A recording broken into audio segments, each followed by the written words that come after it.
I'm not going to sleep until I finish it.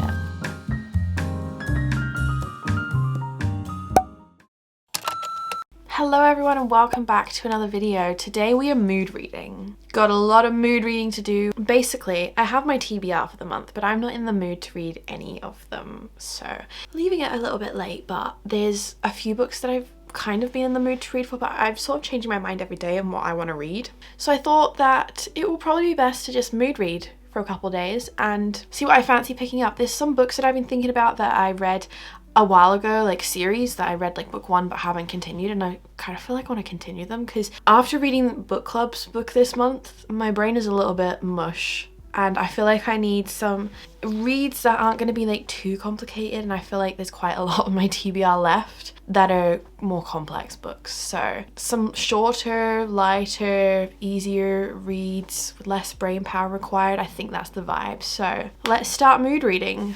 So this reading vlog is starting off with quite a controversial read. Honestly, I just finished the book club book of the month, which was When the Moon Hatched. I honestly feel like I'm gonna slump out. Like the amount of brain power I needed to try and like read that book and process it. If you're not in my book club, you should join. It's for free and I do like a full reading vlog of that. So if you want to know like my thoughts and how I felt about the book, check my link down below for book club because book club members get access to that reading vlog. You won't know what I think about it unless you're in book club, but I feel like I'm going to slump out so hard. It also took me longer to read that book. It took me 3 days to read that book and it should have taken me like 2 max. Every time I was reading it, I was like, oh my god, I need so much brain power to try and process and understand this whole glossary and what is going on, basically. That I feel like if I go into any of my book series that I'm in the middle of reading or new releases, anticipated releases, I'm gonna like give them bad reviews. Like I'm in one of those moods where I'm like, any book I read next is gonna be rough or like bad time. Like I need something short, fast paced, a little bit trashy to just like not get me into a reading slump that I can just like breeze through. I need to read something tonight. I need to read something in 2 hours. So we're reading The Hunted Heir by Holly Renee. Now I controversially did not like The Veiled Kingdom, which is book one.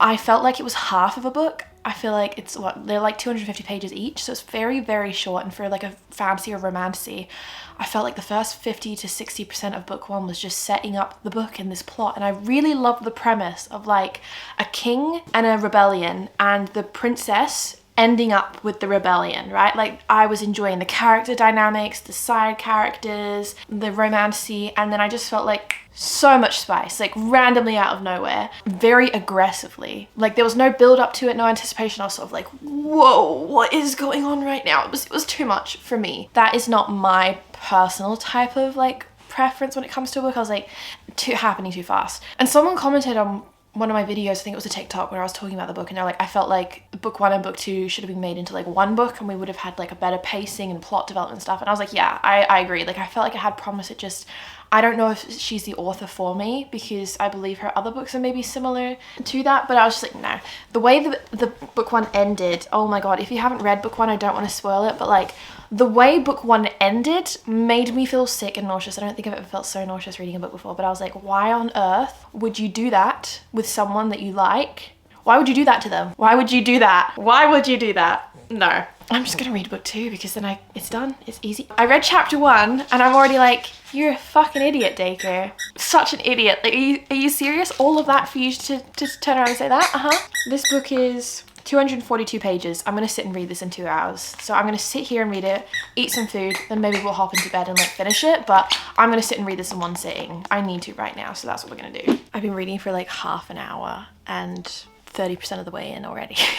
Just under 80 pages, so picking this book was definitely good because I am just flying through it. It's very easy, but I also feel like we're 30% of the way in and there's so much that needs to happen. Like I don't know how many books in this series there's going to be, but I'm assuming it has to be more than just these two. I thought it was originally going to be like a duology, but there's no way that they can like tie this up in less than 200 pages, 150 pages. Anyways, I am enjoying it, but it is very abrupt. Like there's not enough time for things to build up or develop like you would in a normal book because it is so short. That's why I typically don't like to read shorter fantasy books because they always just feel rushed to me or like a draft. I'm yet to find a fantasy book under 350 pages or 300 pages above a 3-star for me, except for the 6 Scorched Roses novella. That was brilliant. One of my favorite reads of the year. Also, I forgot how much I love to read on my Kindle, so I'm going to put it in my lap and braid my hair while I read it. Oh, I'm also wearing Crescent City pajamas. They're so cute. And they're from Live Co. I managed to get my hands on the Avatar pajama set as well, but they sold out for Throne of Glass so quickly, so I want to try and get them next time, but I'll show you them later. I'm obsessed. Especially because they're red and pink. They're my two colours. Like, that combo is me.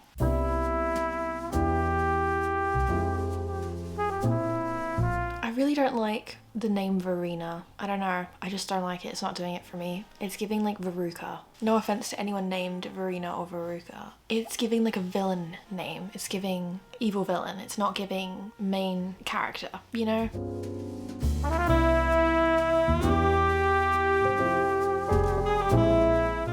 I finished the Hunted Heir and I have to say, absolutely not. I mean, I didn't like book 1, so maybe that's just unfair of me, but I'm gonna go 1.5. Because for me, 1 stars is like a DNF should have DNF'd. And the 0.5 was because it did get me out of that reading slump that When the Moon Hatched was sort of putting me into. But other than that, the actual book itself, not very good. I know some people like it, like some people have already said that they enjoyed it, but I've also heard a lot of people who loved book 1 did not like book 2. Book 2 was less pages than I thought. It said on my Kindle like 240 pages, but I got to like page 200 and then it was like the end. I was like, hang on a second. Like, I thought that was just the end of a chapter, not the end of the book. It felt like we just ended it in the middle of like a couple chapters. I felt like I read a bonus chapter.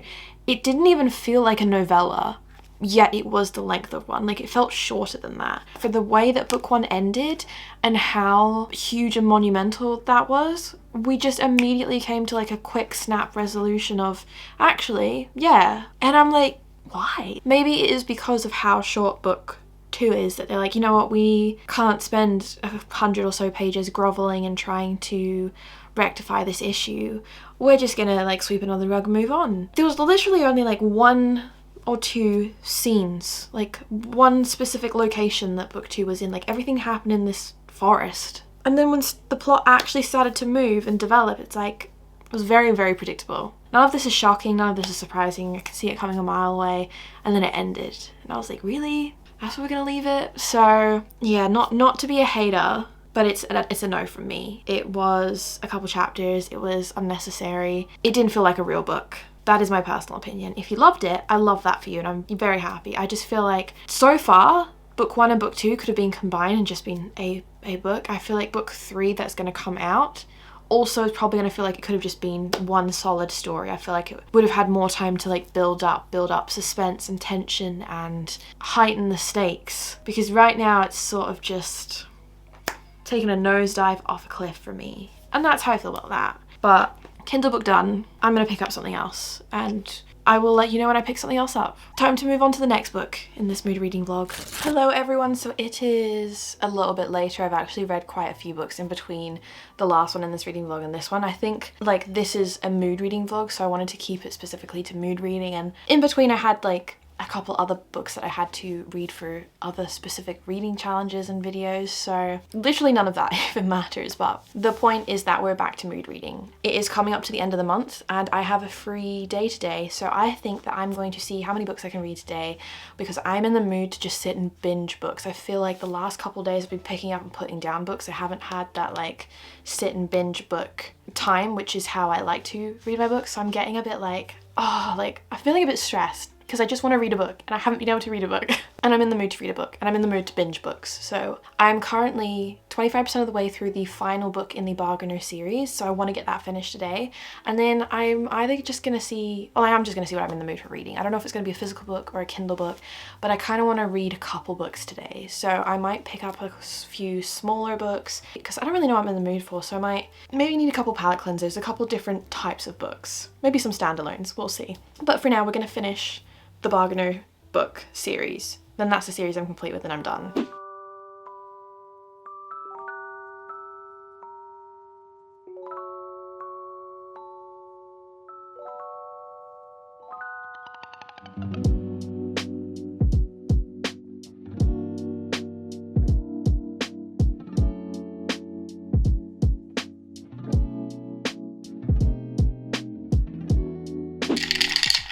I also wear this jumper like in every video, and that's because it's my favorite. Like this one I wear the most, it's just the best. So I'm sorry.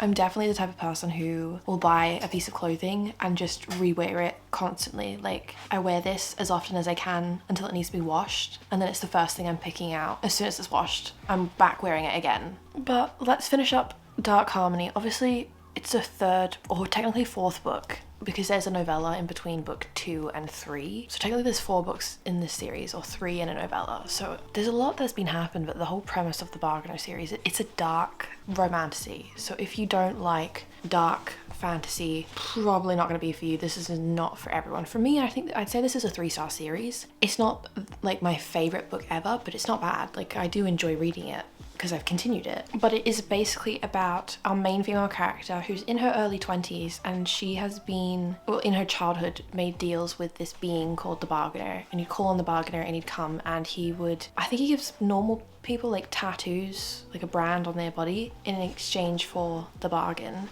and he can come and collect at any time, and it can be absolutely anything. So you could make a deal with the Bargainer to kill someone for you, and in exchange he can come back and ask you to kill someone for him, and like the magical power like forces you to do it.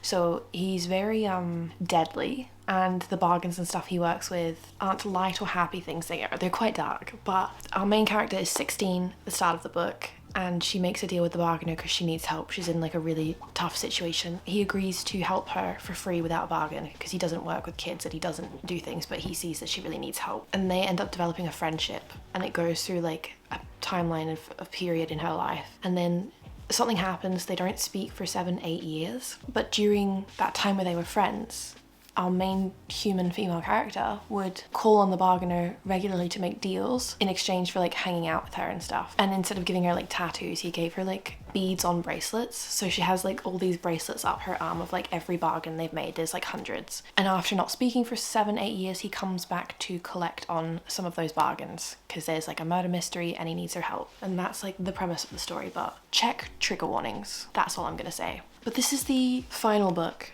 and I will say that the way that the series has progressed, it's not like the whole story is trying to figure out who the murder mystery type of thing is and then like dealing with it. It's not like, oh, it wraps up in book 1 and then like it continues on. Like, this whole story is spread across 3 books, and I feel like it has been paced quite well. For being a romantasy, there is spicy scenes, but it's not overwhelming. Like, we do have a good amount of plot, I would say. Like, it is very plot and character driven equally. But I am enjoying it. But I am ready to be done with it. I'm ready to be done with this series and move on and read other things.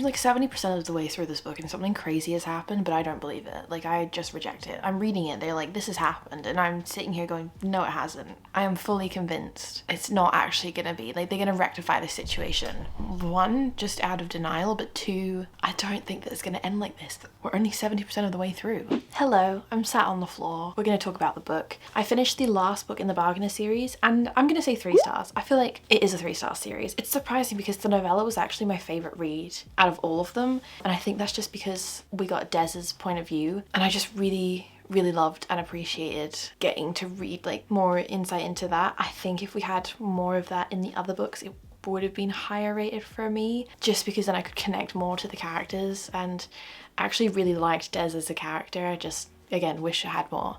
I do really enjoy the series. Like I've said already, it's not like my favorite series ever. Would I recommend it? I think, yeah, if you like dark romantasy, but if you don't and you've not read any dark romantasy, I would say don't read it. I would say read other darker romantasies first before going into this, if this is not a good one for your first time. Like, I think it's a bit too intense, especially with some of the more graphic things that happen in this book. I think 110% check the trigger warnings. But if you're a girly who really loves a darker romantasy and is looking for something to read, I think this is really good. I really enjoy Laura Thalassa's writing, and I've heard that some of her other books are a lot better, or even better than this, so I am excited to potentially read some more stuff from her, but like not immediately rushing or jumping into any of that. I have so many other books that I want to read. So I know that everyone also rates books completely differently. Like, I feel like you can have good 3-star books and bad 3-star books, and this is definitely a good 3-star. If you're looking at stars as a scale, 1 star is like, I probably should have DNF'd this, like not good at all. 2 stars was like, it had promise, but again, didn't really hit. 3 stars is, it was good. 4 stars is, this was great, I would definitely recommend it. 5 stars is perfection. That's how my scale works. So a 3-star book is still a good read, but a 3-star book I'm not going to be like thinking about for months later. It's not going to be at the top of my recommendations, but I still would recommend it for a specific person or a specific vibe. But I also read so many books that not everything can be a 4 or 5 stars. Like, that's just statistically impossible. Someone actually left a comment on my 24-hour readathon, but on my Instagram post, on my Bookstagram at What Emmy Reads, and they were like, you know, it's disappointing that you had a lot of 3-star reads. And I'm like, you know what, it actually wasn't disappointing for me because there are a lot of good reads. They're just not great. I also did read a lot of second books, so a lot of the time we have middle book syndrome where the second book doesn't hit as hard as the first. So when you go in with higher expectations, or you already have a certain level of expectation from book 1, sometimes the first book's better than the second. I personally don't think 3 stars is a bad rating, but everyone rates and views things completely different. Like, I know 3 stars to some people is terrible and a bad book. Don't think I've given any 1-star ratings, and I probably should have. There's like 2 or 3 books I can think of that are a 1-star rating that I've read this year. So I kind of want to do like an end of year. I'm not going to do like an end of year wrap up because that's going to be like 200 plus books. Like, that's going to be insane. But I might tier rank all of the books that I've read this year. I feel like that might be something fun to do at the end of the year. And we can look back on what I rated books at the time and if I still feel the same or if things have changed, because the more books I've read, the more my taste has developed, but also I feel like I've gotten a bit more critical with books, and things that I thought were 5 stars, maybe I might not feel the same. It's also why I kind of want to do some rereads this year. But anyways, we're getting so far off track. The next book we're going to read is Vicious by V.E. Schwab. My first V.E. Schwab book. I feel like with it about to be September soon is the perfect time to pick up something. It's also quite short, so I'm going to read this in one sitting. I'm not going to sleep until I finish it. Like 340 pages. But I don't know, it feels quite short. I feel like I can get through that. I'm gonna read it now. I'm gonna read it in one sitting. So that's the next book that we're gonna read. All I know about this is what 2 main male characters we've got, a superhero and a supervillain. That's all I know. And I know that V.E. Schwab's very talented writer. All I hear about V.E. Schwab is how well her books are written, how thought out. Like, she is a brilliant writer. So my expectations are quite high. And as someone who's definitely like a mood reader and reads for vibes, beautiful writing I can appreciate, but it's not like at the top of my list for what I want from a book. Obviously it needs to be good, but like great writers, it's an added bonus. I care more for like the story itself. We should all care about good writing, but yeah, I care more about the actual story, how invested I am in the characters, the plot development, is it interesting, am I hooked? That's my 5 stars as a feeling. It's a vibe type of thing, but obviously it needs to be well written, that you're not noticing so many flaws and like struggling to follow along. But great writing is, for me, an added bonus. It is the next level up, and I feel like that's where this book is gonna go. Oh, I'm so excited to read this now. Let's start.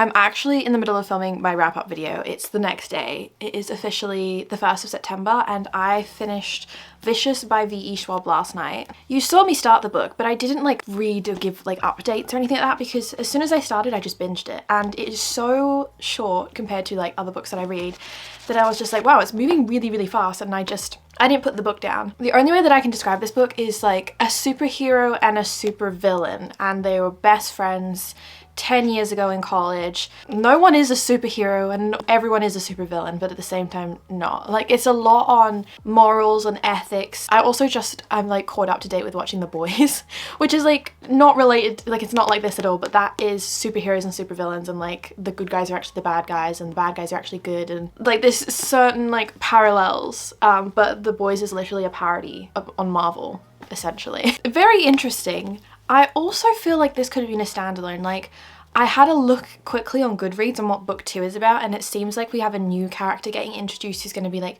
the main character of the story, with the two, Eli and Victor, from this book in book 2, and I just feel like this is probably unnecessary. Like, I think this would have worked well as a good standalone. I think this was really well written. Like, this is what I mean by like, I can tell and appreciate and understand and acknowledge the fact that a book is really well written, but it didn't give me that 5-star feeling. It has everything there that could, like, on paper is a 5-star read, but it wasn't. So for me, I'm giving it a 4-star read. But this was brilliant. This is definitely going to be a book I recommend, and I definitely want to go and pick up other V.E. Schwab books. I don't think I'm going to run to go and pick up the second book. Maybe I will, so I can just like read it and then have that duology done, but I kind of want to pick up A Darker Shade of Magic now. Everyone tells me to read The Invisible Life of Addie LaRue, and you know what? I will get there one day. I don't know if I'm gonna like it. Every reading vlog I've watched of everyone reading it, I'm like, it sounds really cool, but it also, I just feel like it would be a bit boring. Could be completely wrong, I could read it and it could absolutely change my life, but that is what I'm giving for this book. That is how I'm feeling.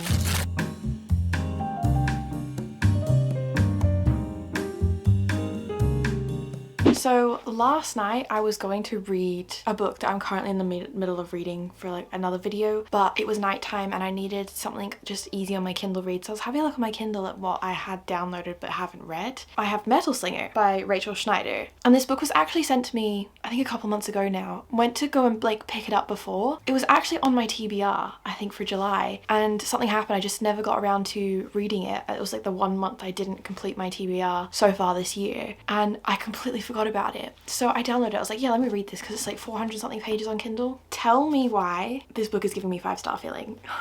I don't want to jinx it. I don't want to say too much too soon. I don't want to have to go back on my word, but I have had so many 2-3-star reads lately. I realized that in the entire month of August, I did not have a single 5-star read. And it is now the 3rd of September. And I feel like we are getting back up there. We're getting back up there. You know, when you read a book and it's been on your bookshelf for so many months and you never picked it up, and then when you read it, you're like, why didn't I pick this up sooner? Because this is now like one of my new favorite reads. The reason I say that, I'm not finished yet, so that's why I like don't want to jinx it, but the reason that I say that is because I said to myself last night, I only want to read for half an hour. It was like 11 p.m. in bed. I was like, yeah, read for half an hour and then I'll go to sleep. So I was like, I'll read 50 pages. I'm reading. I look at my page count, I'm like, oh, you got like 30, you're in 35 pages. So I was like, cool, I'll keep reading. So I read. And the chapters in these are short. So if you like short chapters, I think you'll like this. I really enjoy the pace of this, but it's also dangerous because then I was like, oh, let me just look at the page count again, 100 pages. And I was like, you know what? Let me just finish this next couple of chapters, because the point in the book where it is, I'm like, I can't put it down. Stuff's happening. So I was like, let me just read a couple more chapters and then I'll put it down and go to bed. 200 pages. I love it. I love it so much. I love that. I was sitting there giggling. I was so giddy. I was like, oh my god, the tension, the character, the vibes. The back of the book does not do the book justice. The back of the book basically says that Bryn, our main character, female character, has spent the better part of her life waiting for a chance to attend this annual market hosted by the Kenta, who are people who exiled the Alaha, which are another group of people, to the sea. So there's like these two groups of people, they all lived on this land, and then the Kenta people, stuff happened and they're like, nope, we're gonna exile you. You can't live on the land with us. There's like this feud going on, but they make this peace treaty. So the Kenta live on land and the Alaha live over the sea. And Bryn doesn't have any family. She was orphaned, and this family took her in and they had a son, and her and the son became best friends. And you know, they both went to train to be guards, and part of the training of being a guard is once a year with this peace treaty, the Alaha can go over to land and spend the day on land going to this market hosted by the Kenta, and that's where they can buy like all their supplies, food and things for the year to basically like survive. Based on that alone, I was like, that sounds interesting, but but you're like, okay, like where is that gonna go? What's that gonna do? Because obviously not everything is as it seems. So our girl Bryn gets, you know, herself caught up in a situation that happens during the visit to the market, and it puts the peace treaty that they have in jeopardy, which then can affect her status as a guard and her future. So it's like a lot of pressure and a lot of things happen. But, you know, signs of rebellion start to pop up. People are unhappy with like the situations. And once Bryn leaves the annual market hosted by the Kenta, goes back across the sea, an unexpected visitor pops up and is looking for her. And that's when the book sort of starts to take off. Now, I have to say, like, right from the jump, you're literally thrown in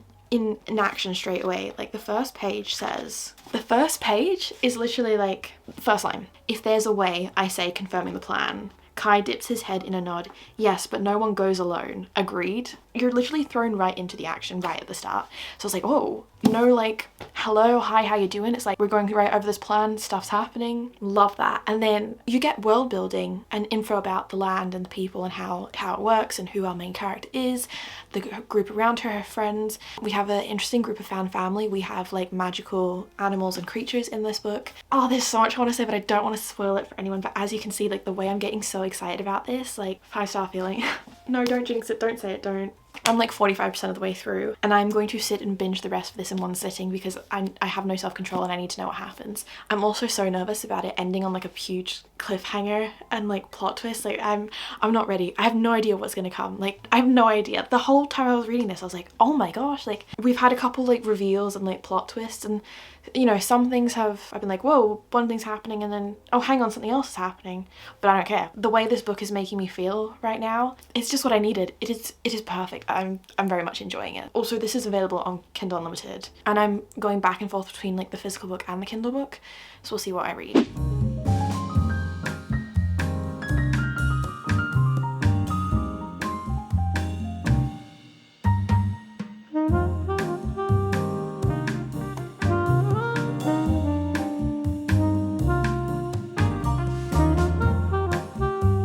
Less than 100 pages to go now, and I know things are gonna start like kicking off, so I think I'm gonna read the rest in bed and get comfy because it's just getting so good. The one thing about this book though, it is very fast-paced, like super fast-paced. There's been a couple scenes where I've been like, wait, hang on a second, like another character's come in, but like where did they come from? And I had to go back a couple of lines because I was like, how did I miss that? There's just so much action happening and so much thrown in. Almost like I'm trying to find flaws because I'm like, this is just too good, but I'm enjoying it. We've had so many like plot twists and reveals and things happen, but like, I believe in the characters. I believe in the dynamics between them. I believe in the different relationships we've got going on.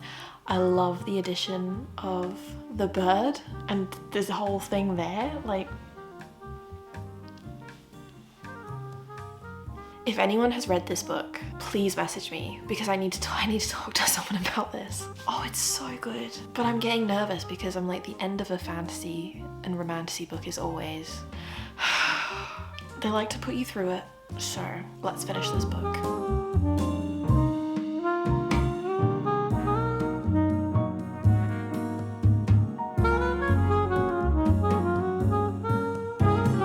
This has just been me the whole time reading this. Yeah.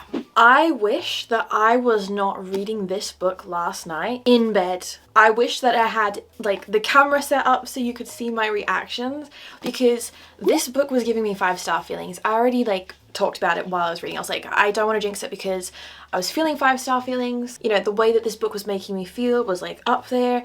I thought it was going to be really good. I would have given this book a 5 stars, but the last 2 chapters made it a 6-star read. Like, I don't even know. I'm still processing this. Like, I don't understand how you could have those feelings and then end a book like that. Like, how do you make a 5-star even better than a 5-star? You know, nothing, literally nothing is perfect. Not everyone is going to have the same opinion and the same taste and agree on the same thing. But like, the way that this book made me feel was 5 stars. Could I be nitpicky and go into detail and be like, well, this specific thing could have been changed, or this could have been done, or this could have been edited? Yeah, but am I going to? No, because I love the book as it was. The way this made me feel, the action, the plot twist.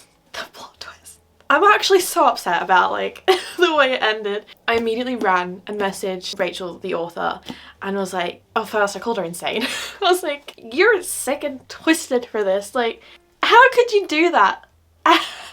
Fantasy romance, man. There is something about fantasy romance, and there's something about an indie published fantasy romance. I don't know what it is. I mean, like, obviously when you have traditional publishers, there's like a whole team behind you and you have editors and, you know, things can get like tidied up and cleaned up and things, but I feel like you wouldn't have as much of the fun stuff that make an indie book so good. Some of my favorite indie books are Spark of the Everflame, Quicksilver, A Touch of Gold Madness, Zodiac Academy. I feel like if you like any of those books, you'll like this. Like, it has those indie fantasy romance feeling where it's honestly just chaotic in the best way possible. The vibes in this, the plot twists, the way that the characters make you feel and then drag you through the mud.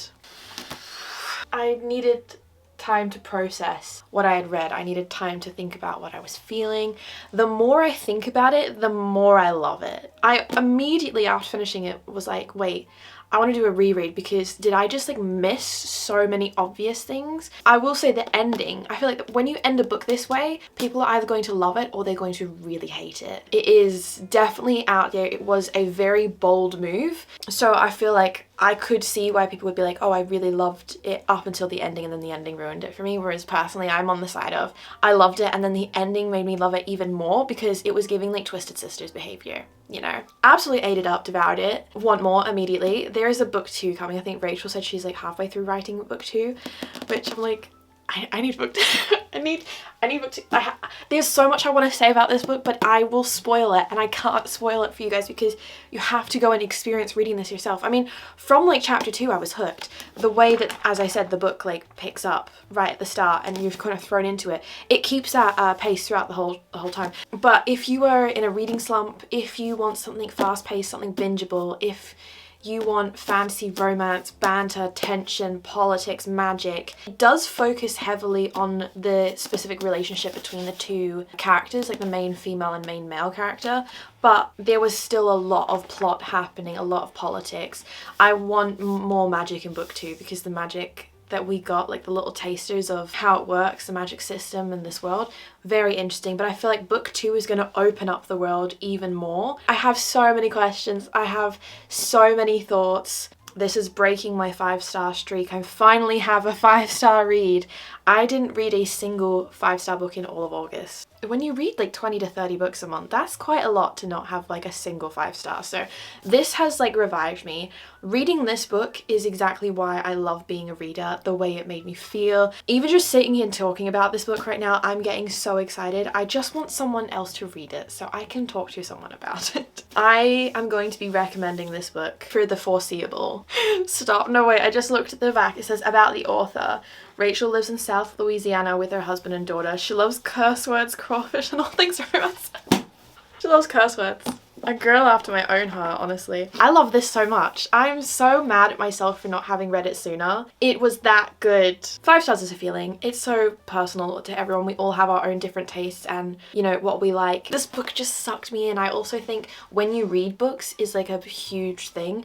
You have to be in a very specific mood. I feel like if I'm looking for a certain thing and I pick up something just because someone else says it's good, doesn't mean that I will love it too. But I feel like the universe made me wait to read this book because it knew that I would need it. Oh, I'm actually like, my head is spinning. I have not felt this way about a book in so long. Like, I'm just so excited to go and read now. I want to go and read more books. I'm probably going to go on like a little Kindle Unlimited indie fantasy romance binge because that, like, after this book, I'm like, that's what I need. That's what I want. I'm in the middle of reading like a few different series right now. And I feel like I just need to pause them because they're all just okay. Everything I'm in the middle of reading at the moment is just fine. It's nothing like, wow, but this was. So I'm like, I'm gonna go chase this high now and find more books. But if you're gonna take any, you know, book from this reading vlog to read or add to your TBR, please make it this one. Okay, now that is all for this mood reading vlog. I think we're going to end it here. So if you have made it all the way to the end, comment below the fairy emoji. And if you're watching this, make sure you hit that subscribe button because I would love to have you here more often. Always such a fun reading time. Anyways, I will see you guys in my next video. Bye.